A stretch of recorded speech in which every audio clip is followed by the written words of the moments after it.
Hello, FloodGate family. Welcome for the first episode of MedTech Today. And I am absolutely ecstatic to have Rafael Mazouz on the line here with us, because we brought him on special because there's been some big changes happening in the advanced wound care market. And this advanced wound care market, you've been in it 20 plus years. I mean, you've represented 15 of the top 20 wound care companies out there. But I won't steal your thunder. Tell us a little bit about you, Rafi, and for the people that haven't had a chance to get to know you. Sure. Well, thanks, Joe. Thanks for inviting me on to talk about this. So I'm Rafael Mazouz. I'm the managing director of Diligence Wound Care Global. We're a laser-focused advisory firm, boutique advisory firm on the business of wound care. We've represented 15 out of 20 of the top global wound care brands. A lot of investors, a lot of startups, advisory boards, all that. We also have a company called Wound Care Global Holdings that invests in this space and also advisory boards, etc., and another venture called Advanced Wound Care Global, where we do distribution of products and services outside of the U.S. and Europe. Excellent. Thanks. Well, I mean, you've been part of this market. I mean, it's a $12 billion space in 2022 for advanced wound care. I mean, it's growing 6% a year. I mean, unfortunately, there's 6.5 million people in the U.S. alone that have chronic wounds. But tell us a little bit.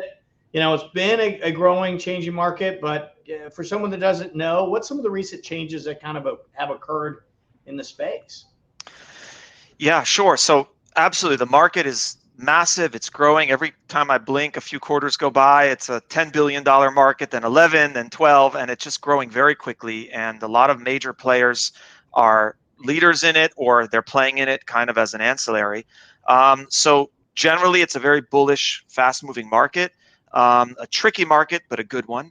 But recently, there have been some updates. First of all, on the corporate M&A side, there's been the big news recently was Coloplast acquiring Kerecis for $1.3 billion US. The last couple years, Convatec acquired Triad for less, but also a significant acquisition, and also Series C and Series D fundraising.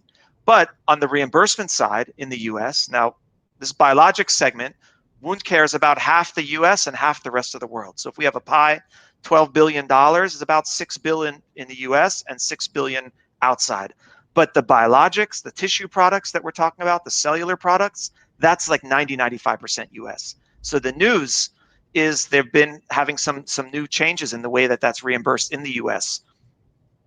Yeah. Tell us about those changes and give us an explanation for someone that might not be deep into this wound care space, because we've got a lot of people joining us from other segments within MedTech and Med Device. So explain it to me as like I'm a fourth grader, if you will, I guess.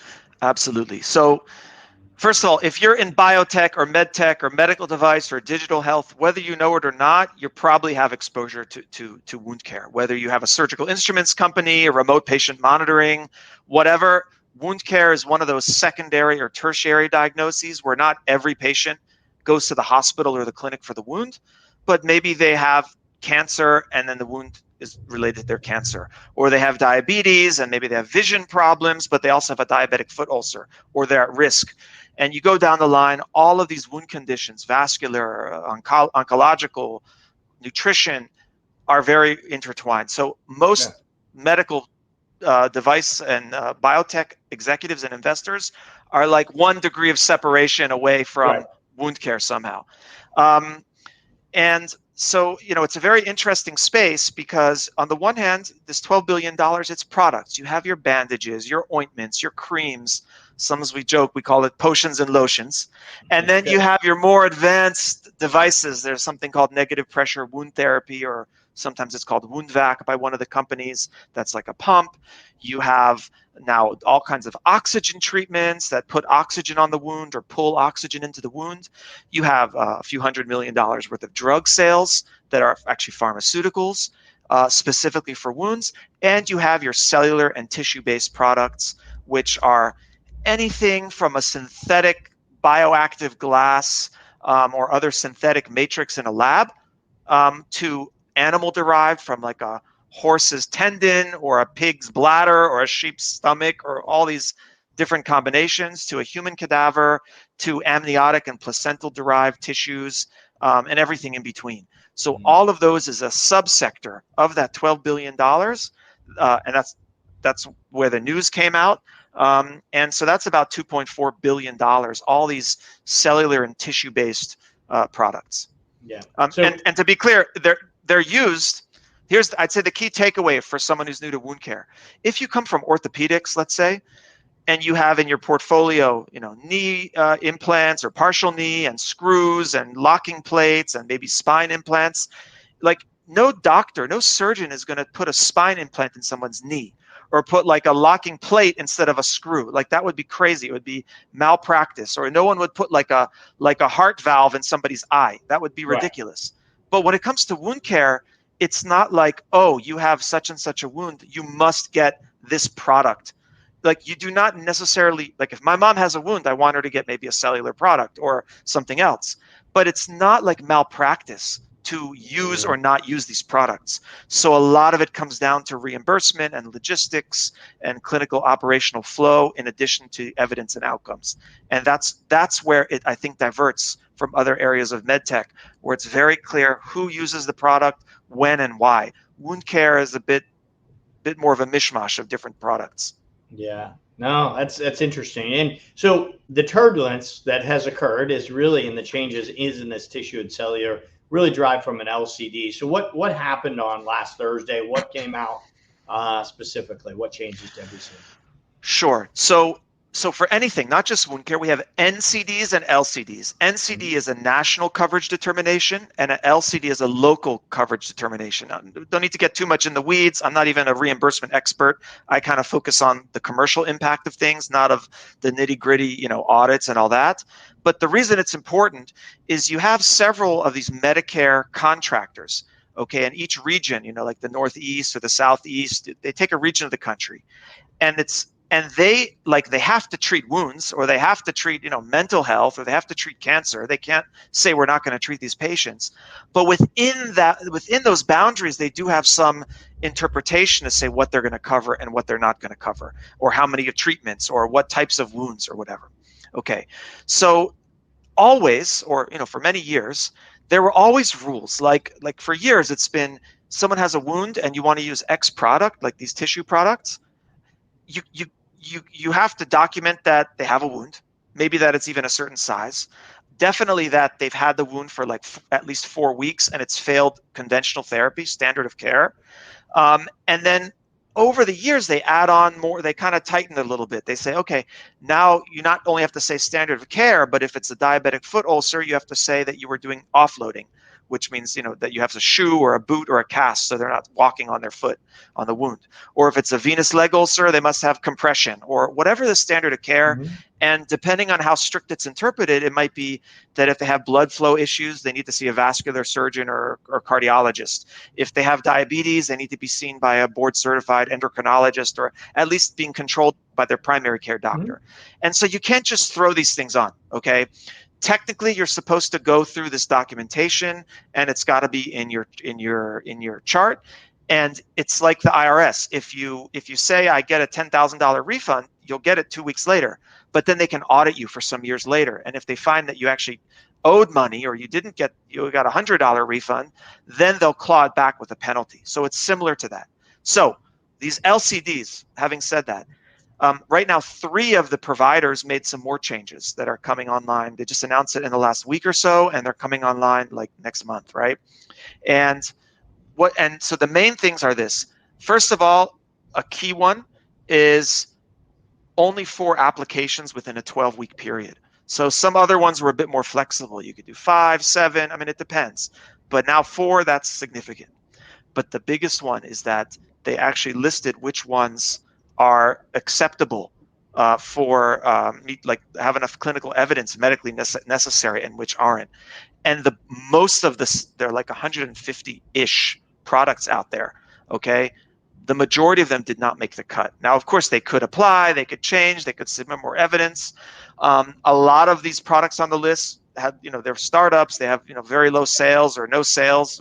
So it wasn't a huge impact, but still the majority, only 50 some, made the cut. And the majority of them are saying no longer indicated, again, in these three geographical LCDs, these max jurisdictions is what they're called. And that's really shaken things up. And usually it takes like a few months. They announce it's going to be effective in January 1st or something. Actually, they've said it's going to be effective coming up in a few weeks. Yeah, September 17th, I think, is the date. It'll Yep. be really Yep. quick, right? So, guys, I will say you're going to have other questions. People are listening to this. If you comment below, we're going to pull your questions up. So if you've got questions you think Rafi can answer about this or wound care in general, please just comment below. I'll pull them up at the end of this conversation here. So how do you think this will impact clinicians, you know, in the clinical care? What impact do you see this having?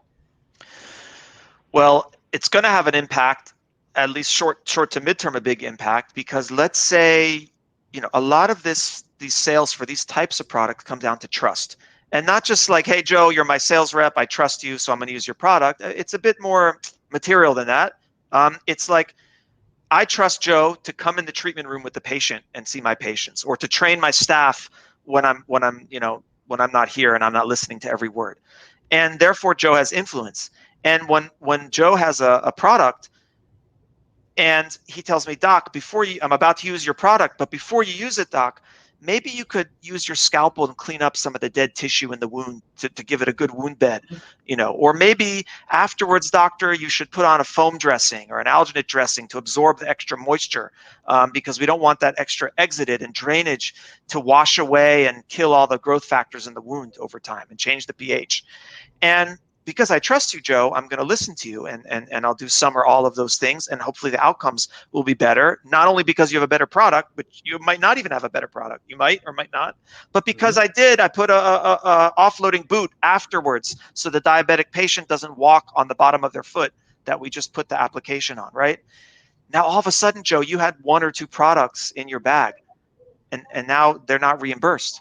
So now I love you, Joe, but I'm going to go to the other rep who maybe I trust a little bit less or whatever, but I need to get reimbursed. I'm not going to spend $1,000 on a product. It depends on which product, but I'm not going to spend $1,000 if I can only get $82 for a consultation reimbursed. I'll lose money.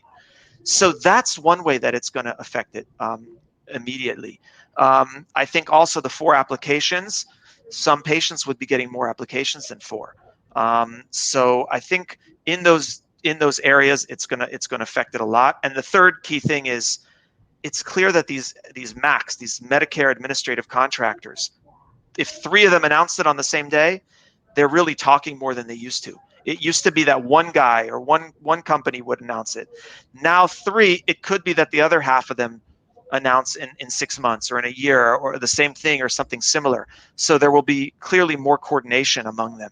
And so the changes, instead of maybe affecting someone's portfolio by 15% of their business, it could be 50 or 100% because the changes will be uniform across the country.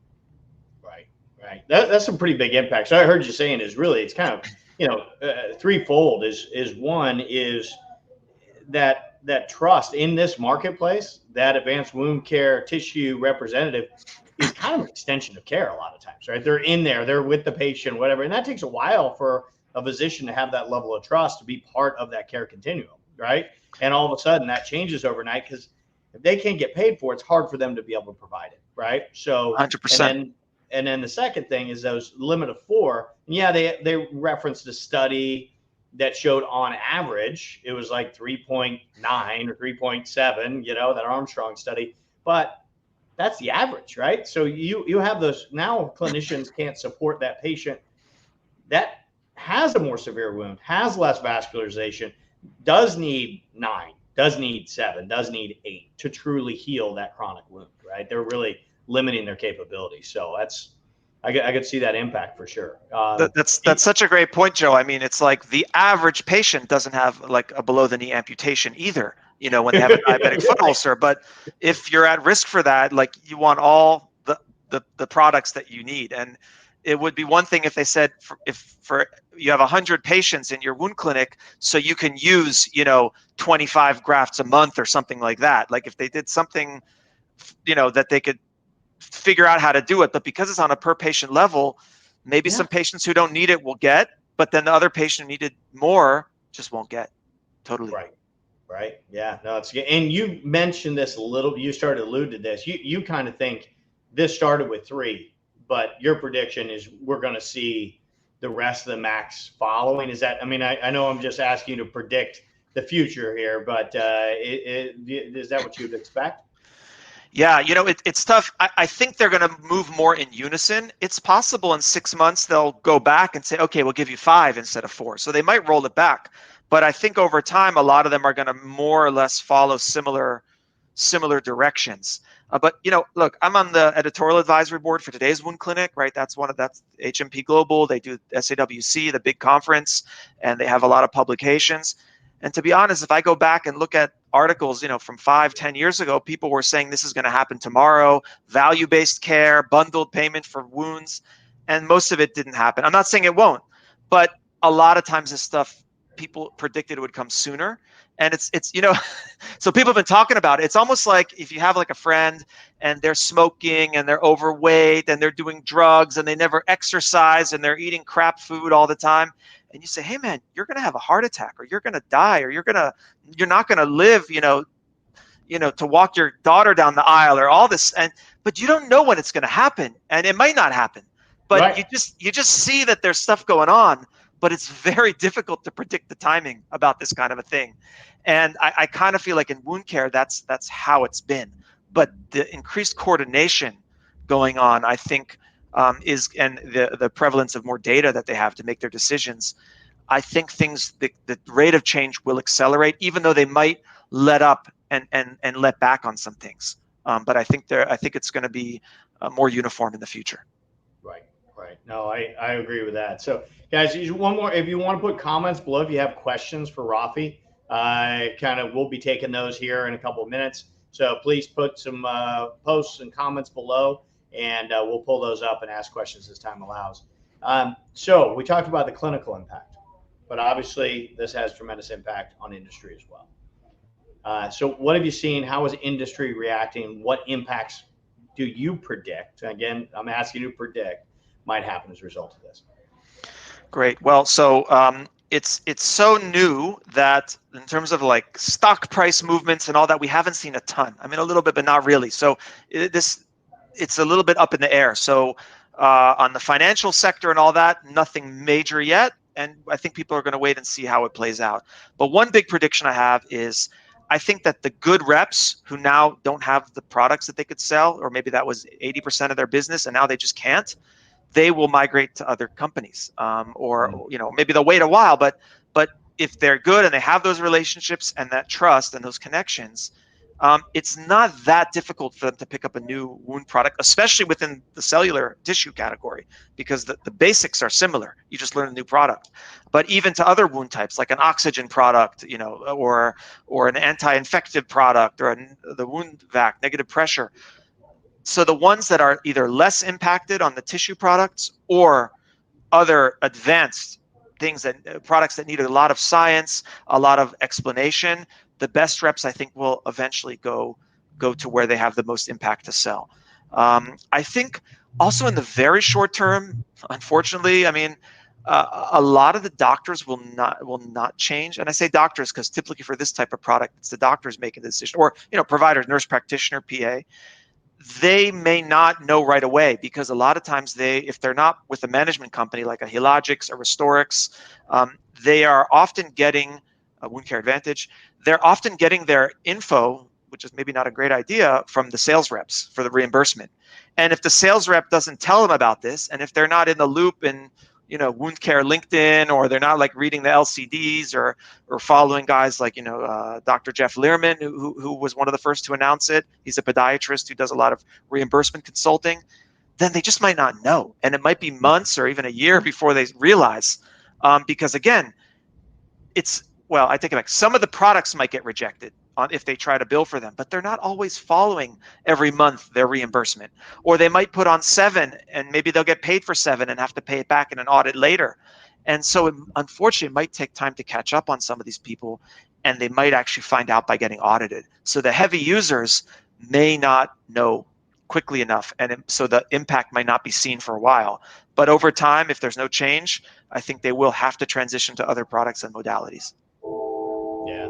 Yeah, no, that's we've got a ton of questions, so I want to kind of give some time and jump into some of these questions that have here. So obviously, you're not the total reimbursement expert, so feel free. If we don't know, we don't know. But here's one from Jonas that regarding the list sounds reasonable to have evidence, but do we know what evidence requirements look like? Is it clinical, HE, or both? Okay, that's a great question. So again, clinical trials and reimbursement is not as I know a lot about it. It's not my technical expertise, but I'll say this, and a lot of the companies won't say this, but I will take the bullet and say this. Most of the clinical trials in wound care, and I'm not the only one who said this, are not good. I'm not blaming the product companies, okay? Because these patients are very medically complex. These wounds are multifactorial.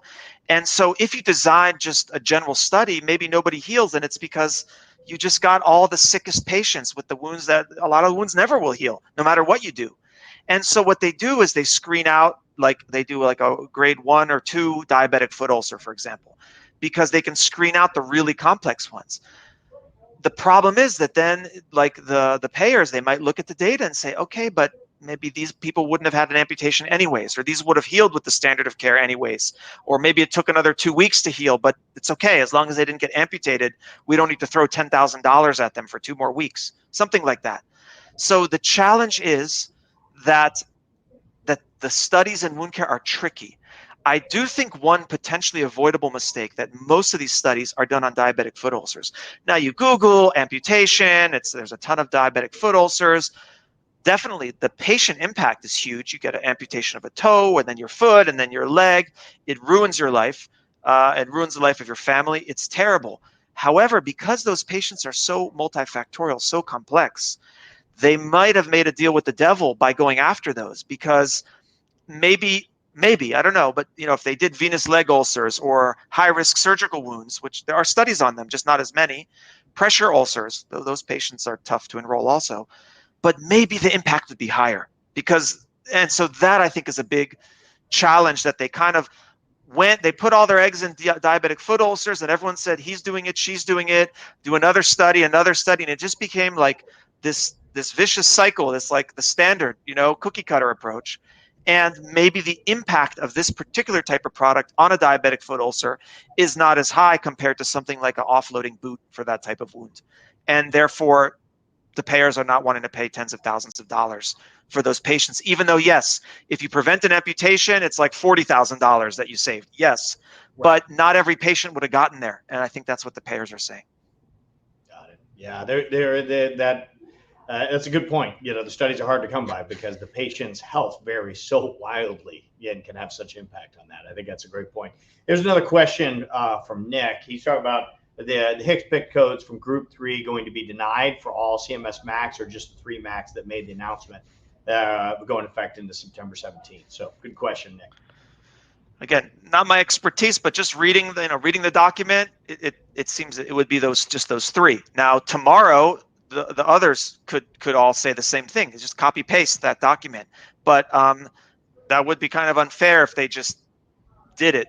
But a lot of these products never had explicit reimbursement, and a lot of them could get denied at any time. And so these MACs, they were not really clarifying a lot of reimbursement, especially the newer products. And people say, oh yeah, we're getting paid. And then the rep says, yeah, my customers are getting paid. My clients are getting paid. But it doesn't mean that explicitly they're paying for it. They just were paying for it. So technically, for a lot of the products, they could just stop paying. But I think this has actually opened the door. It makes sense for them to just make an announcement and say, in 60 days or 30 days or 90 days or January 1, we're going to follow this as well for now. But not reimbursement advice. Definitely you should check with a reimbursement expert before you start billing something in your practice, I think. Yeah, good. Always good suggestion on that for sure. So these are our theories alone here. So Jared has one: is the 4 application set in stone, or would medical justification need for more than 4 grafts in 12 weeks trumpet? So did you see any opening for clinicians to have flexibility and per patient? The challenge with these Medicare contractors, with the MACs, Medicare administrative contractors, is it's my best example is the IRS. It's like it's really hard to get someone on the phone and who to appeal to. Whereas if you have a private payer like Blue Cross or something, it's often sometimes it's more work to get the initial authorization, but at least there is a process to appeal medical necessity and say he needs 8, he needs 5, he needs 12, or it's improving after 4, can I do 2 more? There's at least someone to talk to. And then you have a third category, which is like United Health, Blue Cross, but they're doing like a Medicare Advantage. So they're not really a MAC, but they're also a private payer administering these Medicare codes, and often they do have an authorization process. So I think for those it'll be easier. It's not easy, but you have more of a chance. There is an appeal process. It can take time, but if you really have solid documentation, you can get some of the patients through. For the MACs, I think it's tougher, just because it's like who do you? It's kind of like saying write your congressman. Like, you have a problem with the IRS, okay, write your congressman. Write a letter to the editor of the newspaper. Like, you can do it, but it's really hard to like break through the administrative process. Yeah, for that. Yeah. Great question. I think on this is certain skin subs were left off the LCD. I think he's probably referring to that group, or she's referring to the group 2, right? The denied. Is there flexibility to add back to the approved list? I assume so. Again, not my sweet spot, but I assume so. I mean, good luck getting in the next month before it goes live. But if you had like a new RCT that came out, or some other new evidence, or maybe some really good lobbying or something, I'm sure they can always make changes. They're allowed to. And while they do have rules for like changing retroact, they can't be like, oh, everything last year we're not going to pay for. That's tough, right? But even though the IRS can do that, they could say you owe taxes for retroactively. But here, I don't think they would want to do that. They would be met with a lot of pushback.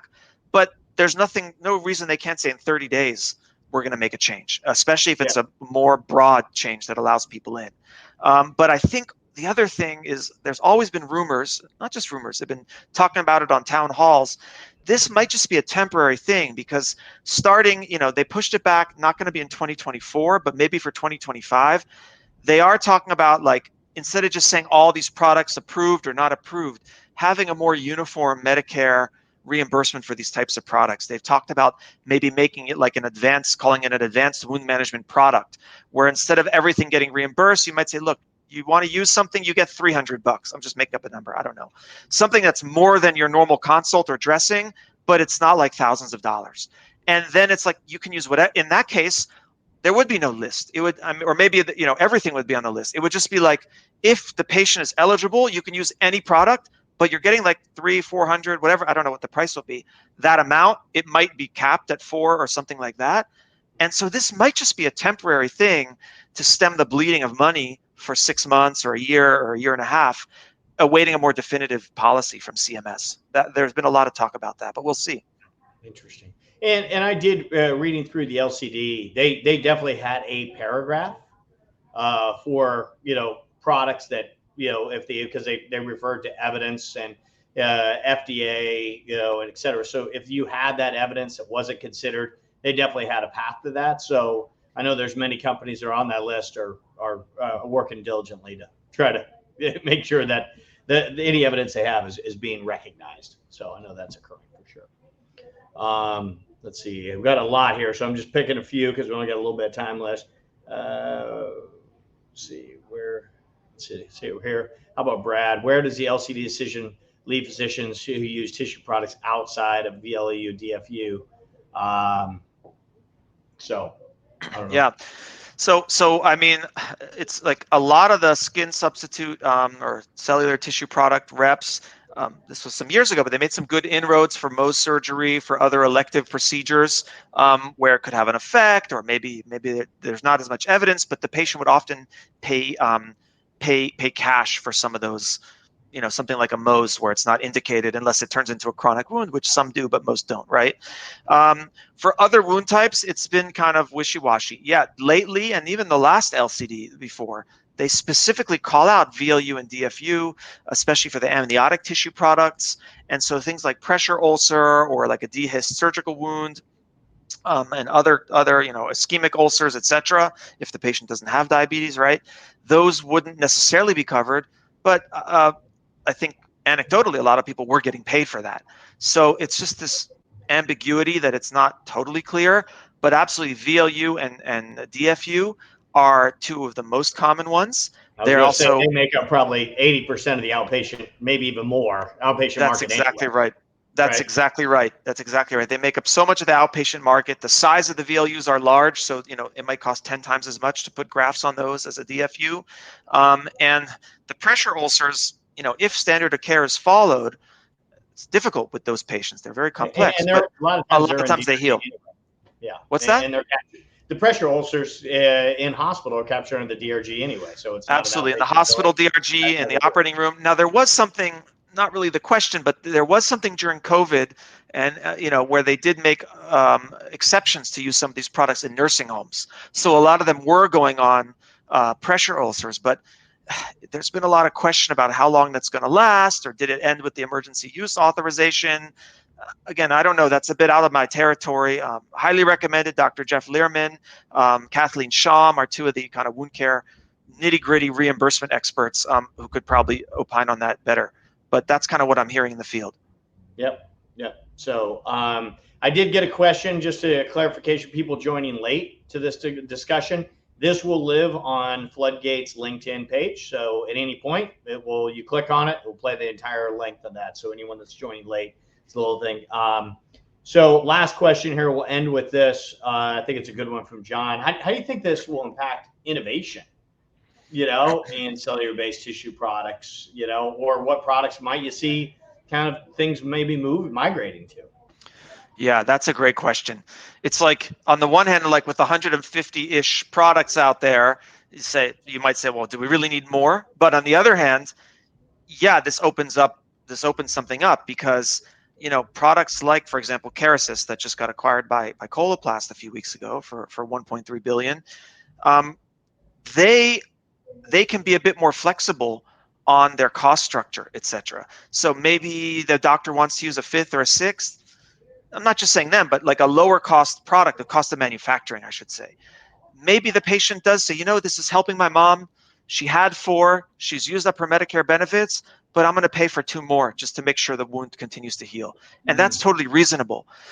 For a placental tissue or amniotic tissue, or human-derived live cells or cadaver, it can be more difficult. I'm not saying nobody will, but these chronic wound patients, they don't have as much money. It's proven, signed, it's in the literature. They have a lower socioeconomic background, and it's going to be harder to get them to pay for the multi-$1,000 ones. So I think the innovation will be more towards synthetics, products like Miragen, bioactive glass, and other synthetic, or ones coming from fish or other animals that don't cost as much to produce. I think it incentivizes those. And the other thing is, there are some products like Redress and Reaplix too, that they're similar, like they're autologous graft products, but the reimbursement is different. They've received their own separate codes, totally outside of these cellular tissue-based product codes. And so they have their own challenges. Of course, you have to draw blood to use it and prepare it, and they're only for diabetic foot ulcers for now. But at least they're a bit shielded from that. So you can either go for a simpler, less expensive product. That's one way, but that still works to innovate. Or you can say, we're going to do something totally different with the patient's blood or something else, that it's liposuction or I don't know what, that we're not claiming these codes, and we get our own new code, or in a value-based DRG bundle that you mentioned, Joe. I think those two extremes are going to be ways that people can innovate their products from a purely reimbursement perspective. Excellent. Well, I can't thank you enough, Rafi, for coming on board, and providing all of this great information and insight onto this, really big market that's impacted a lot of patients' lives, drastic need. But like all things, healthcare is a business, and you have to follow the money. And as money and reimbursement changes, obviously the markets will change. So thanks for giving us a little bit of insight of what's happening, and allow us to pick your brain. We'll continue to monitor the questions. Some of the questions I know we didn't get to, so we'll make sure we kind of respond to those, Rafi or myself, in kind. If we have the answers, we will do that. And thank you, everyone, for joining us. And Rafi, thank you for taking the time. Thank you so much, Joe. Thank you, FloodGate Medical, for putting this on. Absolutely.